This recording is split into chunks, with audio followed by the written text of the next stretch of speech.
Porque a real é que, assim, a maioria dos homens, a maioria de nós, a gente não se compromete com filhos. A gente se compromete com relações. E eu acho isso problemático. E eu acho que é uma coisa que a gente pode pensar também. Por exemplo, eu tô com a minha companheira, eu tive um filho com ela. Enquanto eu tô com ela, eu vou me comprometer com a criança. Quando eu for para outra companheira, se eu tiver um filho com essa outra companheira, aquela criança eu já não me comprometo mais, porque eu não me comprometia com a criança.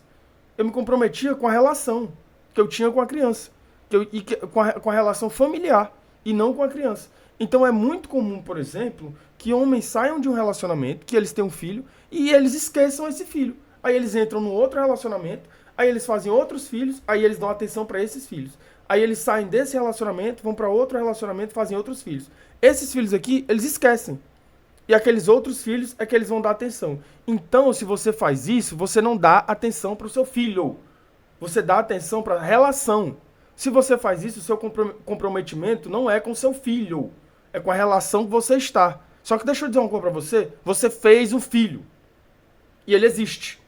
E esse filho independe da sua relação, porque ele está vivo. Então você tem que ser comprometido com ele. E não com a relação. E não com a companheira. Ah, mas é porque eu arrumei uma mulher que não gosta do meu filho. Essa mulher vai sair da sua vida e o seu filho vai estar. Ah, mas é porque eu arrumei uma mulher que não gosta da minha ex-companheira. A sua ex-companheira é a mãe do seu filho, embora ela não seja mais sua companheira. Mas ela tem com você uma criança. Então eu acho que assim, é uma parada que a gente tem que começar a pensar. Tal hora. Pô, por que, que a gente se compromete com a relação e a gente não se compromete com a criança? É tão maluco isso que o amor paterno, ele passou a ser uma coisa admirável. Admirável. Quando você encontra um pai que cuida do filho, você fica assim, meu Deus. Meu Deus, que loucura. Um pai cuidando do filho. Que louco. Que era pra ser uma coisa completamente comum. Completamente comum. Você vê mães, por exemplo, cuidando de filhos, e a gente fica assim, uma mãe cuidando do filho. O amor de uma mãe para com o filho. É isso que tem que ser. Quando um pai estiver cuidando do filho, tem que passar a ser a mesma coisa. Mas não é a mesma coisa porque não acontece. Não acontece. Quando acontece, a gente fica admirado mesmo. Fica, caralho, meu irmão. Um pai tá cuidando do. Caralho, o pai tá cuidando da criança. O pai tá dando afeto à criança. E a gente precisa discutir, eu acho que tem algumas coisas que a gente precisa discutir. Como a ideia, por exemplo, de que eu chamo de provisão vulgar, provisão liberal. O que é a provisão liberal? É o falso entendimento, é uma falsa tradução, é uma noção equivocada de um texto bíblico que diz que o homem precisa ser o provedor, como Cristo foi, como Jesus foi. Deixa eu mostrar para você como Jesus foi provedor. Jesus proveu amor, Jesus proveu atenção, Jesus proveu afeto, Jesus proveu o básico, Jesus proveu cura, Jesus proveu tudo isso. Que é uma noção equivocada de uma tradução bíblica.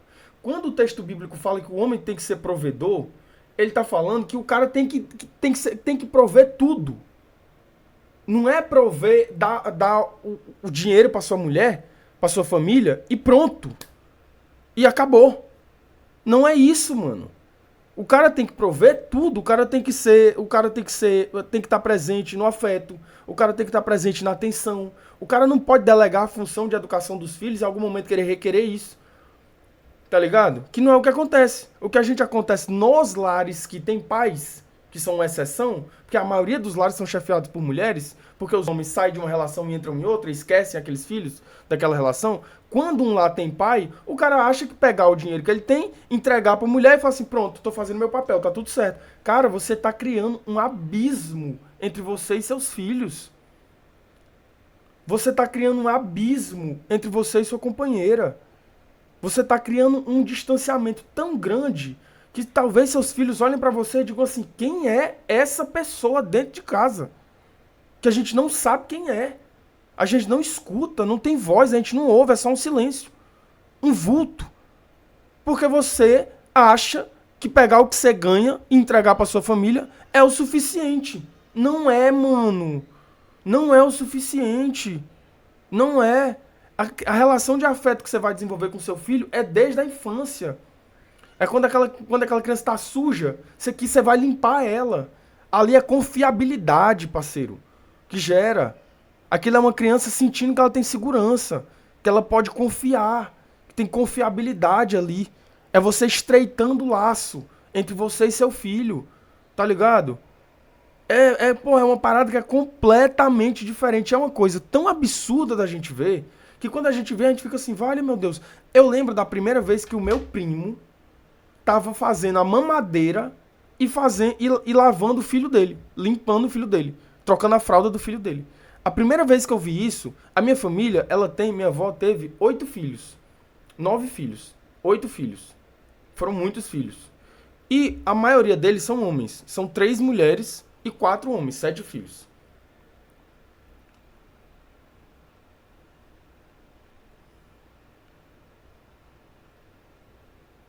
Oito filhos, 5 homens, eu tive que contar, porque eu esqueci.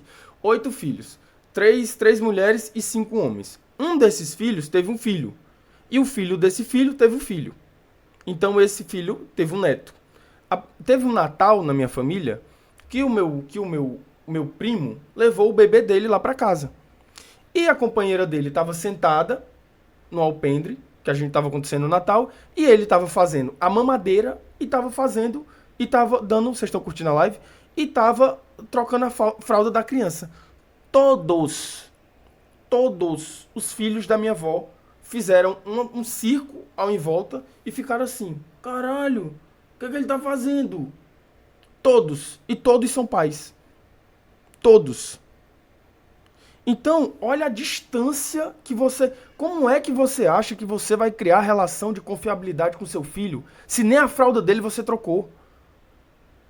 Como é que esse adulto, essa criança vai confiar em ti? Como é que vai confiar, mano? Como é que você vai construir confiabilidade com essa criança? Não vai construir, pô. Aí você tem um monte de liberaloide conservador falando assim, a gente tem que proteger a família. Que família que tu tá protegendo, pô? Qual é a família que você tá protegendo? Você é uma unidade dentro de uma coletividade que não te reconhece. Porque você não se dispôs a procurar reconhecimento. Tá ligado? Então, mano, você tem que se ligar. Você tem que se ligar. Meu irmão, a minha função é essa. Tem um mundo que é como era pra ser. E tem um mundo que existe. A minha função é essa aqui. A minha função é fazer isso aqui. Pô, eu vou fazer isso aqui, mas não é só isso.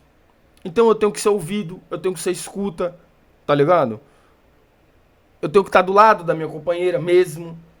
Eu tenho que dividir essa função, porque eu não posso só delegar a função de educar para minha companheira, porque a gente sabe que a maioria dos lares são compostos por mulheres que precisam trabalhar. E quando você faz isso, o que acontece? A sua companheira fica com uma dupla jornada excessiva de trabalho, tá ligado? Então, é esse que é o papo, pô. É esse que é o papo. Tá ligadinho?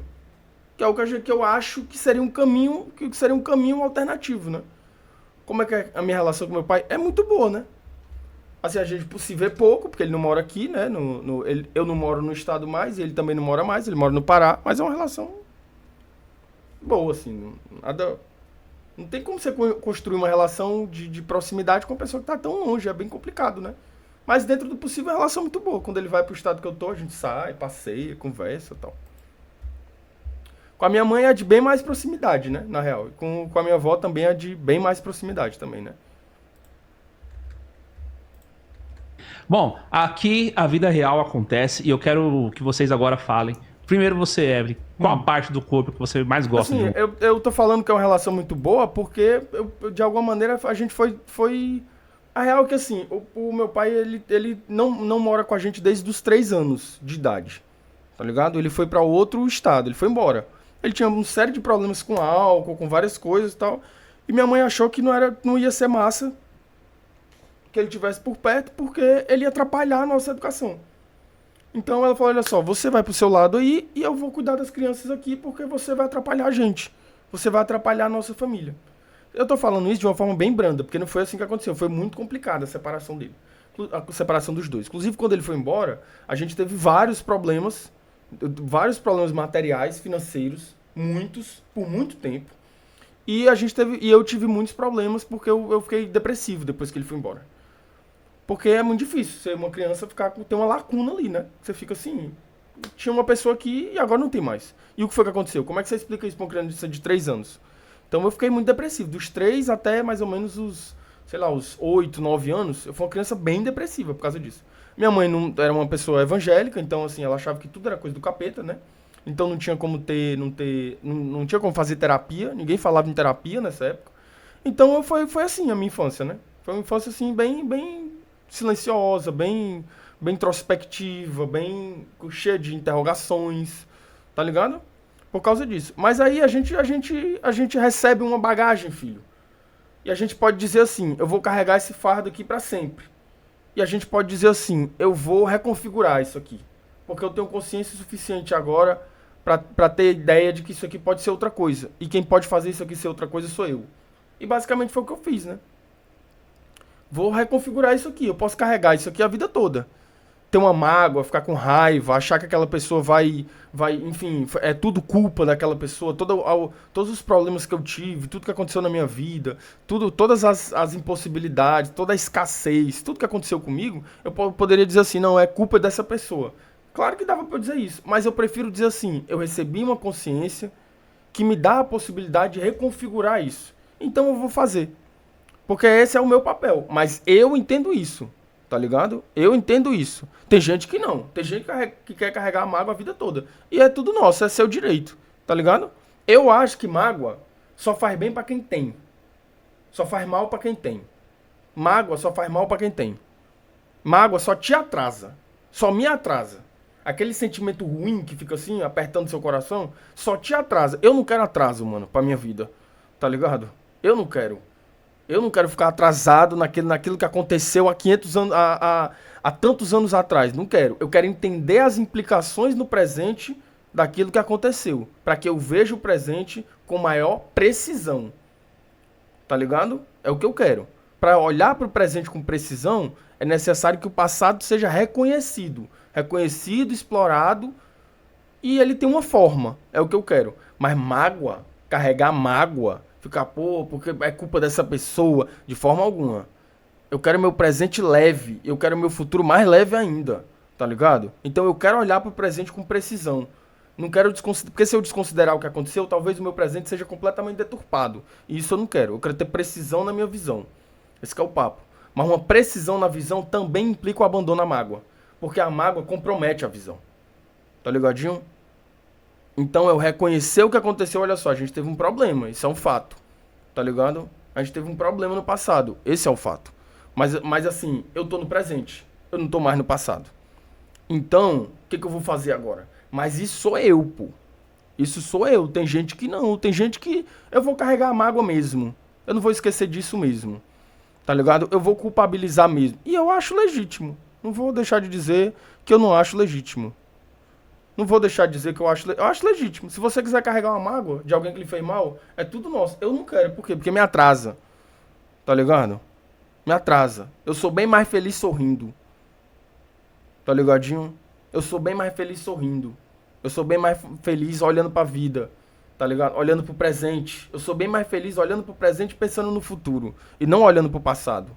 Tá ligado? No passado eu nem existo, eu existi. Eu existo no presente, eu vou existir no futuro. Então é pra isso que eu olho, mas eu reconheço o passado. Porque também, se eu não reconhecer o passado, fica muito complicadinho, tá ligado? Mas a gente tava num papo que não era isso. A gente tava num papo de mais tranquilidade. E de repente a gente chegou nessa conversa, como é que a gente veio parar nisso, pô?